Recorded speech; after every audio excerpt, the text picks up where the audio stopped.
ස්වරා ආගේ අතක් හොයාගන්න නැතුව හොයද්දි තමයි විශ්වට ආරංචිය එන්නේ ස්වරා කොළඹ කම්පැණි එකක වැඩට යනවා කියලා. විශ්ව මැරයෝ එක එකතු වෙලා මේ කිව්ව ස්වරාව පැහැරගන්නවා. එතනදි සිද්ධ වෙන කම්පනයක් නිසා මේ කෙල්ලට කතා කරගන්න බැරි වෙනවා. මේ ඉන්නේ අපේ ඇත්තම ඇත්ත ස්වරා නෙමෙයි. හැබැයි ඇත්ත ස්වරා වගේමයි. කිසිම වෙනසක් නැහැ. විශ්ව අලුත් ස්වරාව විජිතගේ ගෙදරට එක්ක යනවා. ස්වරා එක කතා කරන්නවත් විජිතනං කැමති නැහැ. ස්වරා හිතුවක්කාර විදිහට පැනලා ගිය නිසා විජිත ඉන්නේ තරහින්. මේ අලුත් ස්වරාට කතා කරගන්න බැරි වුණාට අනිත් අය කියන කරන හැමදේම තේරෙනවා. අලුත් ස්වරා ඉන්නේ පරණ ස්වරාගේ කාමරේ. අලුත් ස්වරා තේරුම් ගන්නවා පරණ ස්වරාගේ කතාව. ඒ වගේමයි අලුත් ස්වරාට පුදුමයි පරණ ස්වරා Taman වගේම වුණ එක ගැන. කොහොම හරි අලුත් ස්වරාට තේරෙනවා විශ්වගේ සැලසුමට අනුව ස්වරාට අයිති දේපල අයිති කරගන්න විවාහ වෙන්නයි ලෑස්ති වෙන්නේ කියලා.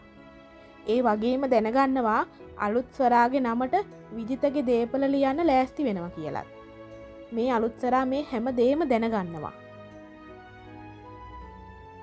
ඒත් එක්කම දැනගන්නවා පරණ ස්වරාගේ නමට කසාද රෙජිස්ටර් කරන්න ලෑස්ති වෙලා හිටපු නිසා ස්වරාගේ අස්සන විතරයි සහතිකයට අස්සම් කරන්න තියෙන්නේ කියලා. අලුත් ස්වරා 17 කල්පනා කරනවා. අලුත් ස්වරා ආච්චිට කෝල් එකක් අරන් කියනවා මම ඉක්මනට අම්මව බලන්න ගෙදර එනකන් අම්මව බලාගන්න අම්මට බෙහෙත් අරන් දෙන්න කියලා. ඇත්තම කිව්වොත් කම්පැනි නිසා කතා කරගන්න බෑ වගේ රඟපෑමක් තමයි අලුත් ස්වරා කරලා තියෙන්නේ. ඔන්න ඔහොම ඉද්දී අලුත් ස්වරා පරණ ස්වරාගේ අස්සන ගහන්න පුරුදු වෙනවා. පරණ ස්වරාගේ කබඩ් එක ඇරලා ඒකේ සමහර ලියකියවිලි වල තියෙන විදිහට ස්වරාගේ අස්සන ගහන්න පුරුදු වෙනවා. ඔන්න ඉතින් පහුවෙනිදා කිසි ප්‍රශ්නයක් නැහැ. අලුත් ස්වරා විශ්වව කසාද බඳිනවා. විශ්වට ඕනි ස්වරාගේ දේපල ටික විතරයි. කසාද බඳින දවසේ උදේ ගෙදරටම කට්ටිය ඇවිල්ලා අලුත් ස්වරාව වනමාලියක් වගේ සරසනවා. ස්වරා වචනයක් දෙකක් කතා කරන්න පටන් ගන්නවා. විශ්ව එක්කත් කතා කරලා විජිතටත් වඳිනවා. විජිත එදාම ස්වරාගේ නමට දේපල පවරපු ලිපිලේඛන ටික ස්වරාට දෙනවා. ස්වරා ඒවා පරිස්සමට බෑග් එකක දාලා තියාගෙන ඉන්නේ. ස්වරා විශ්ව එක්ක මදු සමයට යනවා. අලුත් ස්වරා විශ්ව ගැන කිසි දෙයක් දන්නේ නැහැ. හැබැයි විශ්ව හිතන්නේ මේ ඉන්නේ පරණ ස්වරාමයි කියලා. විශ්ව අලුත් ස්වරා එක්ක රණ්ඩු කරනවා එදා පැනලා ගිහින් කොහෙද හිටියේ? ඇයි එහෙම පැනලා ගියේ? කියලා අහනවා. අලුත් ස්වරා උපක්‍රමශීලීව උත්තර දෙනවා. කවුරු හරි මාව පැහැරගෙන ගියා. එතනින් පැනලා ඇවිල්ලා කම්පැනි එකක වැඩ කරා කියලා. විශ්වට විජිතට Taman නිසා ප්‍රශ්න වෙයි කියලා බයට හැංගිලා ජීවත් වෙන්න හිතුවා කියලා තමයි අලුත් ස්වරා කියන්නේ. ඔන්න ඉතින් විශ්වගේ හිතේ ස්වරා ගැන පුදුම ආදරයක් ඇති වෙන්න ගන්නවා. දෙන්නම අද සමය ගත කරන්නේ නැහැ. ස්වරා කියනවා මහන්සි කියලා. විශ්ව කියනවා ස්වරාට කැමති විදිහට හැමදේම සිද්ධ වෙයි කියලා. ඔන්න දැන් දෙන්නා විශ්වගේ ගෙදර පදිංචියටත් ගිහින් විශ්ව ස්වරාගේ කම්පැනි වල වැඩ බලනවා. කොහොමත් ඒවා ස්වරාගේ නමට තියෙන නිසා ප්‍රශ්නයක් නැහැනේ. ඔය අතරේ විජිතගේ එකම දුවගේ විවාහය සිද්ධ වෙලා කියලා පත්තරවල විශ්වගෙයි අලුත් ස්වරාගේ ෆොටෝ පළ වෙනවා.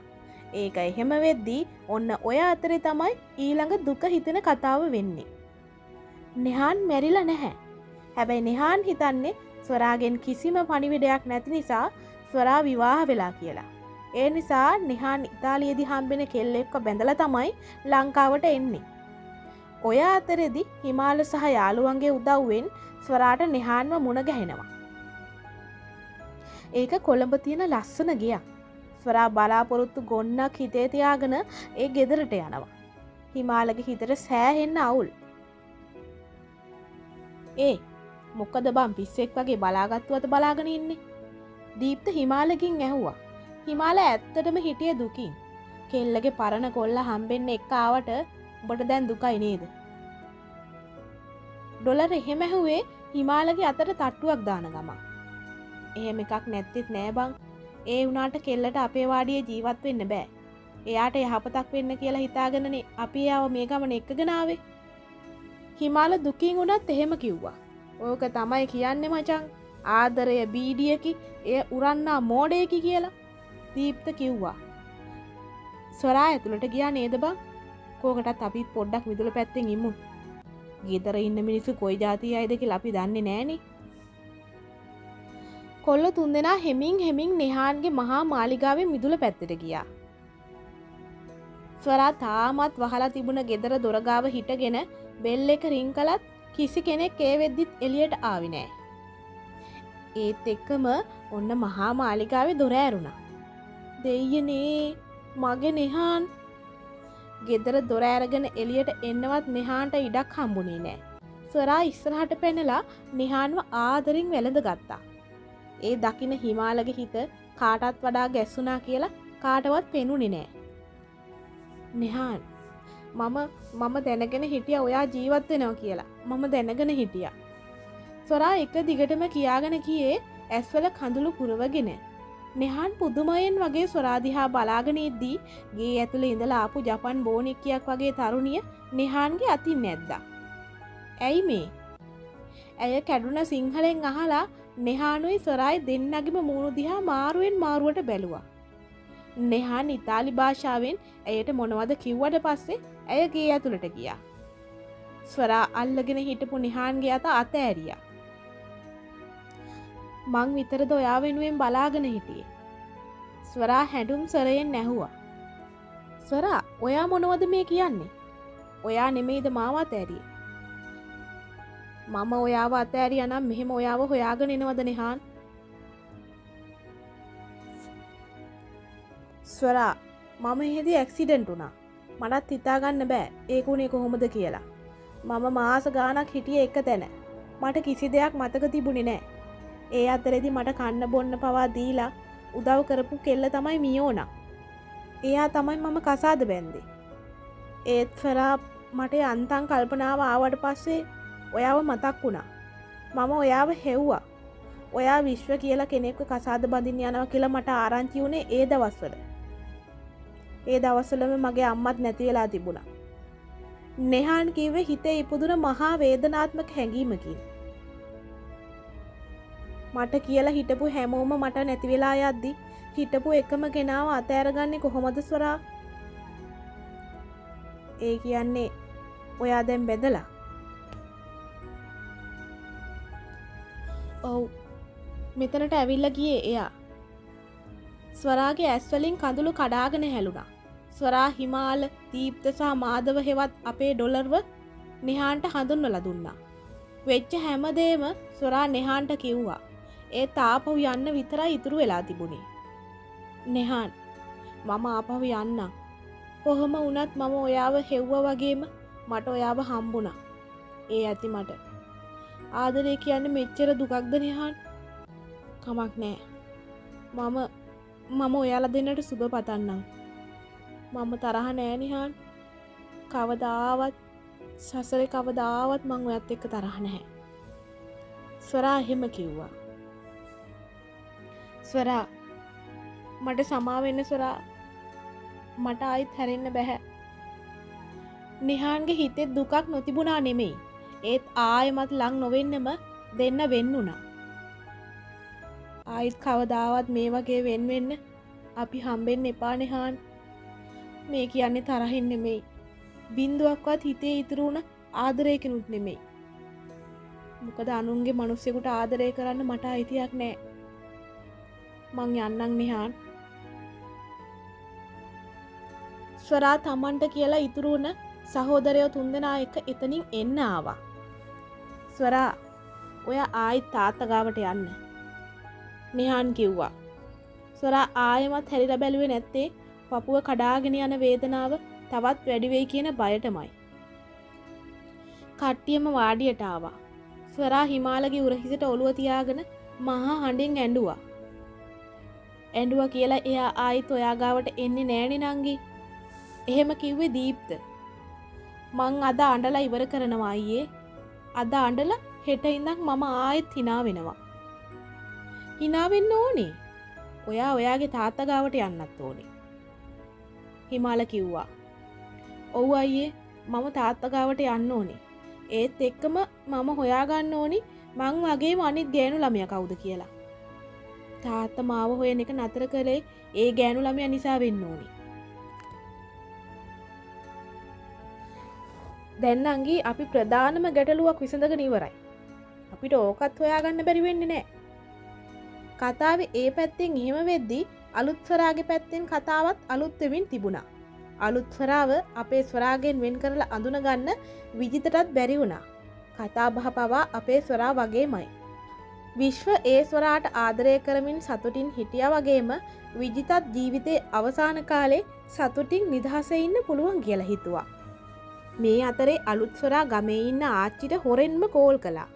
ලෙඩින් ඉන්න අම්මව බලන්න විශ්වට හොරෙන් ගිහින් ආවා. ඒ කවුරුවත් මේ ස්වරාගේ විවාහය ගැන දන්නේ නැහැ. දෙතුන් පැත්තම බැලන්ස් කරගෙන අලුත් ස්වරා ලස්සනට ඉන්න හුරු වුණා. ටික දවසකට පස්සේ ආයෙමත් හිමාල අපේ ස්වරාගෙන් වෙන් වෙන්න සූදානම් වුණා. උඹ ඒ කෙල්ලට ආදරෙයි කියලා අපිට තේරෙනවා මචං. ඒත් උඹ ඒ කිටික කියන්නේ නැත්තේ ඇයි? ස්වරා තාත්තා ගාවට එක්ක යන්න ගත්ත තීරණයෙන් පස්සේ හිමාල හිටියේ ආයෙමත් අවුලෙන්. දීප්ත හිමාලගෙන් එහෙම ඇහුවේ තමන්ගේ හොඳම යාළුවා දුකෙන් ඉන්නවා බලන් ඉන්න බැරි නිසා. එයා දිව්‍ය ලෝකේ ඉන්න ඕනි කෙල්ලෙක් දීප්ත. අපි ඉන්නේ අපායේ නුනට අපායට කිට්ටු තැනක. ඇත්ත මචං. හැබැයි අපිට සල්ලි නැති වුණාට උතුරන්න මනුස්සකම තියෙනවා. උඹ ඒකි වයිති කරගන්නවත් හිතන්නේ නැතුව ආදරය කරනවා. කෙල්ලෙකුට හම්බෙන්න ඕනේ එහෙම කොල්ලෙක් නෙමෙයිද මචං? දීප්ත හිමාලගෙන් එහෙම අහද්දි ඩොලරුත් එතනින් ඇවිල්ලා ඉඳගත්තා. ඇත්තටම ආදරෙයි නම් ඔය මොකවත් ප්‍රශ්න නෙමෙයි මචං. උඹට ඒක කියන්න බැරි නම් අපි කියන්නම්. එපා. ලස්සන අනාගතයක් තියෙන කෙල්ලෙක් කරවල වාඩියක අපිට බත් හම්බන්න ඕනේ නෑ බං. එයා එයාගේ දිව්‍ය ලෝකෙට බාර දීලා අපි ආපහු එමු. හිමාල හැංගීම් බරව කිව්වා.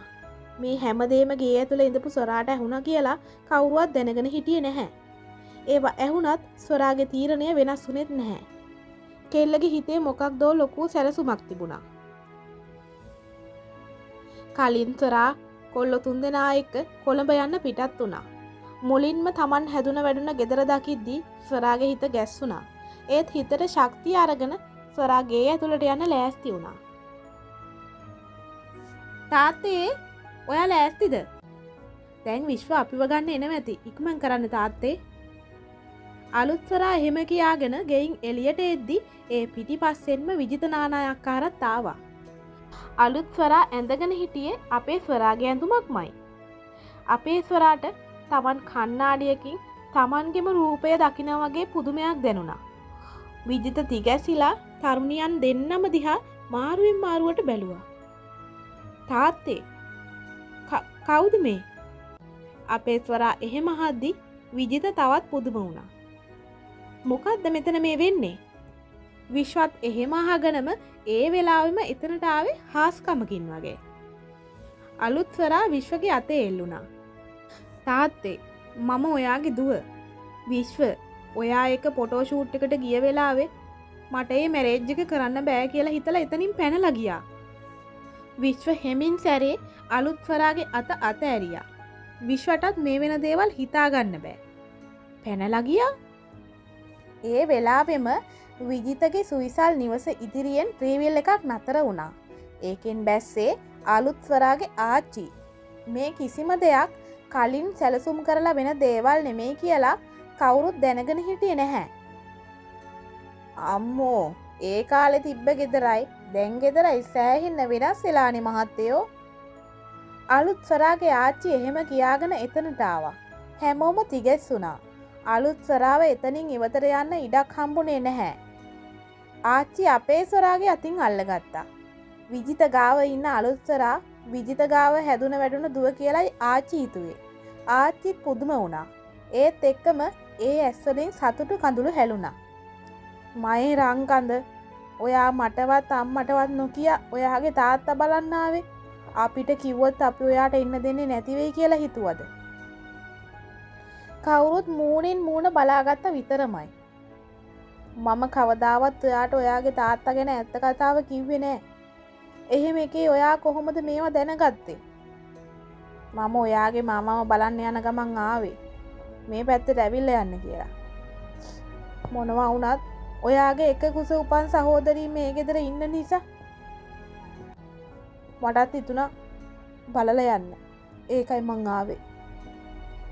අවුරුදු කීයකට පස්සෙද දකින්නේ. ආච්චි ඔස්සරිපටින් කඳුළු පිස දැමුවා. ඔහේ මොනවද මේ කියවන්නේ? මේ කවුද? විජිත කේන්තියෙන් වගේම පුදුමයෙන් ඇහුවා. ඈ? ඒ කියන්නේ මේ කවුද කියලා දැනගෙන නෙමෙයිද කට්ටිය සාමීචි කතා කර කර හිටියේ? ආච්චි අලුත් ස්වරාගේ කටහඬ බොඳ වෙලා තිබුණා. ආච්චිගේ අතින් අපේ ස්වරාව අතහැරුණා. මොකක්? එතකොට මගේ දෑති හැදුනේ වැඩුනේ මය කෙල්ල ඔයාද? දෙන්නම එකම කොපිය. ඉතින් කොහොමද අඳුරගන්නේ? මොකද්ද මේ වෙන්නේ? විශ්ව කේන්තියෙන් ඇහුවේ කාගෙන්වත් නෙමෙයි විජිතගෙන්. මම කියන්නම් මහත්තයා, බය වෙන්න එපා. මේ ඉන්නේ මගේ දෑතේ තියලා හදාගත්ත මගේ මිනිපිරි. මේ ඉන්නේ විජිත මහත්තයා ගාව හැදුන ඒත් මගේ මිනිපිරි. එක කුසේ උපන් සහෝදරියෝ දෙන්න. ආච්චි එහෙම කිව්වහම සහෝදරියෝ දෙන්නට දෙන්න මූණ දිහා බලාගත්තා. එහෙම වෙන්නේ කොහොමද? විනීතට හම්බුනේ එක ගෑනු ළමෙක් විතරයි.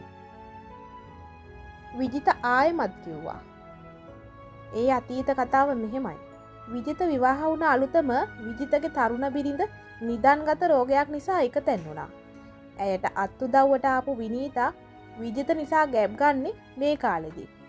ඒත් විජිතගේ බිරිඳ මේ බවක් දැනගන්නේ නැහැ. විජිත උපක්‍රමශීලීව විනීතගෙන් දරුවා බිහි වෙන තෙක්ම ඇයට උදව් කරනවා. විනීතට දරුවා ලැබෙන්නේ නිවසේදීමයි. ඒ අතර විනීතට උපදින එකම එක ගැහැණු දරුවා විජිතගේ සහ විවාහක බිරිඳගේ දරුවෙක් විදිහට විජිත හදාගන්න බාර ගන්නවා. විනීතා හිටපු ගෙදර විනීතාගේ දරුවෝ බිහි කරපු ගමේම නවතිනවා. විනීතට එදා ලැබිලා තියෙන්නේ එක දියණියක් නෙමෙයි, දියණියන් දෙදෙනෙක්. ඒත් මේ දරුවෝ දෙන්නම විජිතට දීලා හිත හදාගන්න හයියක් නැති නිසා විනීතා දියණියන් දෙදෙනාගෙන් එක් දියණියක් ගැන නොකිය ඉන්නවා. එක දියණියක් අරගෙන ගිය විජිත ආයෙමත් විනීතට තමන්ගේ ගෙදරට එන්න එපා කියලා යන්න යනවා. ඔය අතරෙදි තමයි ඒ දියණිය සොරා විදිහට විජිතගේ නිවසේ හැදී වැඩෙන්නේ. ඒ අතරෙදී විජිතගේ විවාහක බිරිඳ මිය ගියත් විජිත නැවත විවාහයකට යන්නේ නැහැ. ඒ තරමටම ස්වරාට ආදරය කරනවා. එදා විනීතා තමන්ට කියලා තියාගත්ත පුංචි එකී තමයි. ඒ මම ආශු. විශ්ව අලුත් සරා නොහොත් ආශු දිහා පුදුමයෙන් බැලුවා. මට සමා වෙන්න විශ්ව. මම ඔයාව රැවට්ටුවා කියලා හිතලා ඔයා මාව එලවලා දැම්මත් කමක් නැහැ. ඒත් මම ඔයාට දැන් ඇත්තටම ගොඩක් ආදරෙයි. ඒත් කොහොමද එහෙම වුනේ? මම කැම්පස් එකේ ඉඳලා බෝඩිමට යන අතරේදී ඔයාගේ කට්ටියත් එක්ක මාව බලෙන් අරගෙන ආවා. ඇවිල්ලා සොරාගේ කාමරයට දාලා දොර වැහුවා. මම කල්පනා කරා මේ මොනවද වෙන්නේ කියලා. ඒත් එක්කම මට ටික ටික තේරුණා ඔයාලා මේ ගෙදර හිටපු සොරා කියලා මට රැවටිලා ඉන්නේ කියලා. මට ඉන්නේ මගේ ආච්චි අම්මයි විතරයි. ඒ දෙන්නට සලකන්න මට සල්ලි නෑ. මම හිතුවා ස්වරා විදියට රඟපාලා ඔයාව කසාද බැන්දොත් මටත් සල්ලිකාරියක් වෙන්න පුළුවන් වෙයි කියලා. කැම්පස් ගමනත් එහෙමම නතර කරලා ඔයාව කසාද බැන්ද එහෙමයි. ඒත් මම ඔයාලට හොරෙන් ආච්චිටයි අම්මටයි කෝල් කරා. එයාලට සල්ලිත් යවුවා විශ්ව. අනේ මට බනින්න එපා. මම එයාලට සල්ලි යවුවේ බඩගින්නට කෑම ටිකක් කන්න විතරයි. අලුත් ස්වරා නොහොත් ආශු මහා හයියෙන් හඬා වැටුණා. අපේ ස්වරා එතනට ගිහින් ආශුව වැළඳ ගත්තා. ඒත් ඔයා මට ගොඩක් ආදරෙන් සැලකුවනේ. විශ්ව එහෙම ඇහුවා. මට සැපවත් ජීවිතයක් දුන්නේ මගේ අම්මගේ ආච්චිගේ බඩට රස කෑම ලැබෙන්නේ ඔයා නිසා කියලා හිතලා මම ඔයාට ගොඩාක් ආදරේ වුණා විශ්ව. ඒ තදින් පස්සේ ඔයා මාව එලවලා දැම්මොත් මම ඔයත් එක්ක තරහ නෑ. එක දවසක් හරි එයාලා වෙනදට වඩා රසට ගුණට කෑවා. අපේ මැටි ගෙදර වෙනුවට අලුත් ගයක් හදන්න පටන් ගත්තා. විජිත රහසින්ම කඳුලි පිසිද්දී ආච්චි මහමෙරක් වගේ නොසැලී බලාගෙන හිටියා. විශ්ව මහත්තයා සොරාව කසාද බැඳලා කියලා නිවුස් යද්දී ඇත්ත සොරා හිටියේ අපේ ගෙදර. ඇත්ත සොරාට අසාධාරණයක් වෙනවා බලන් ඉන්න බැරි හින්දා මේ කියන බොරු සොරා කවුද කියලා හොයද්දි තමයි අපි මේ ආච්චි අම්මයි ඒ ගමයි ගැන දැනගත්තේ. ඊට පස්සේ මේ හැම ජීවිතයකටම සාධාරණයක් වෙන්න ඕනි කියලා හිතලා තමයි අපි මේ විදිහට ආච්චිවත් මෙතනට ගෙන්නුවේ. හිමාල එහෙම කියද්දී ස්වරා තවත් පුදුම වුණා. දීප්තයි ඩොලරුයි හැමදේම දැනගෙන හිටියා. මේකයි ඔයාලා දෙන්න සහෝදරියෝ. අදින් පස්සේ ඔයාලගේ ජීවිතවලට කිරි උතුරන්න ඕනි. ආශුගේ මැටිගේ අලුත් මාලිගාවක් වෙන්න ඕනි. එතන ඉන්නේ ආශුගේ විතරක් නෙමෙයි ස්වරාගෙත් අම්මා. ඒ අම්මගේ ජීවිතේට සාධාරණයක් වෙන්න ඕනි. ජීවිතේ අන්තිම කාලේ හරි දරුවෝ දෙන්නම එකට දකින්න එයාටත් ඉඩක් දෙන්න ඕනි. විශ්ව මහත්තයා මං හිතන්නේ විශ්ව මහත්තයාට ගැළපෙනම කෙනා ආශු නංගි. හිමාල එහෙම කිව්වේ ස්වරා දිහාත් බලන ගමන්. ස්වරා එක පාරටම ඉස්සරහට ගිහින් ආශුගේ අත අරගෙන විශ්වගේ අත උඩින් තිබ්බා. විශ්ව මේ අත කවදාවත් අතාරින්න එපා. මේ ඉන්නේ රත්තරන් හිතක් තියෙන කෙල්ලෙක්. එයාගේ කැම්පස් ගමනත් නතර කරලා කවදා හරි මේ බොරුව අහු වුණොත් මුළු අනාගතේම අඳුරේ කියලා දැන දැනත් අම්මවයි ආච්චිවයි දවසක් හරි සතුටින් තියන්න හිතපු රත්තරන් කෙල්ලෙක්.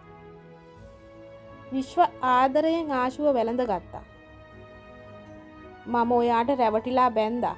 ඒත් මගේ ආදරේ ඔයාට රැවටිච්ච දවසට වඩා අද වැඩි. අදට වඩා හෙට වැඩි වෙයි. විජිත ආදරයෙන් තමන්ගේ දියණිවරුන් දෙන්නවම වැළඳගත්තා. ભેදයක් නැතුව හැමෝගෙම ඇස්වල කඳුළු තිබුණා. නංගි ඔන්න එහෙනම් ඔයාගේ දිව්‍ය ලෝකෙට ඔයාව බාර දුන්නා. අපි යන්නම්. හිමල්ල ස්වරාට කිව්වා.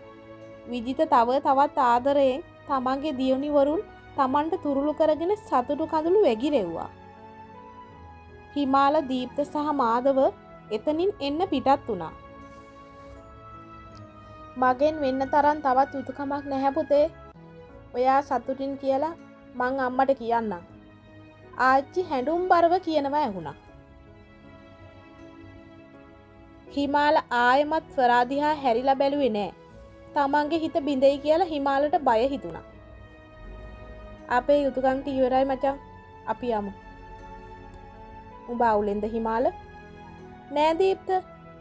ආදරය කියන්නේ අයිති කරගන්න එකම නෙමෙයි. අහිමි වෙන තැන්වලත් ආදරේ තියෙනවා මචං. හිමාල එහෙම කියද්දිම පිටිපස්සෙන් ආපු සිනිඳු අතක් හිමාලගේ අතින් අල්ලගත්තා. අහිමි වෙන හැම තැනම ආදරේ නැහැ අයියේ. අහිමි වෙන තැන්වල ආදරේ ඉවර වෙන්න පුළුවන්. ස්වරා එහෙම කියද්දි හිමාල බැලුවේ විජිත දිහා. අයිති වෙන්නේ නෑ කියලා දැන දැනත් ආදරේ කරන්න ලේසි නෑ අයියේ. එහෙම දැන දැනත් මට ඔයා ආදරේ කරා. සිතිවිල්ලකින්වත් ඔයා මට වැරැද්දක් වෙන්න තිබ්බේ නෑ. පුළුවන්ද මගේ මහත්තයා වෙන්න? ස්වරා ආයෙමත් ඇහුවා. හිමාලට හිතාගන්න බැරි වුණා. දීප්තයි ඩොලරුයි හිමාලට සුබ පැතුවා. ඔයා මගේ මහත්තයා වෙද්දි දීප්ත අයියයි මාධව අයියයි ඉස්සර වගේම මගේ අයියලා විදිහට ඉන්න ඕනේ.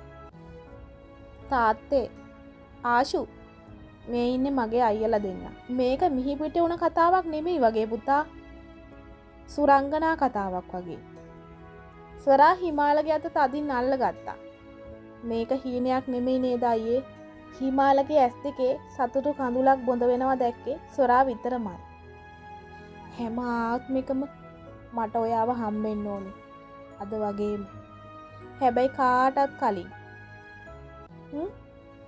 ස්වරා හිමාලගේ පපුවට හිස තියාගෙන ඇස් පියාගත්තා. හමු වෙලා හිමි නොවි වෙන් වෙන්න තිබුණ ආදරේ හිමි වෙලා සතුට දෝරේ ගැලුවා.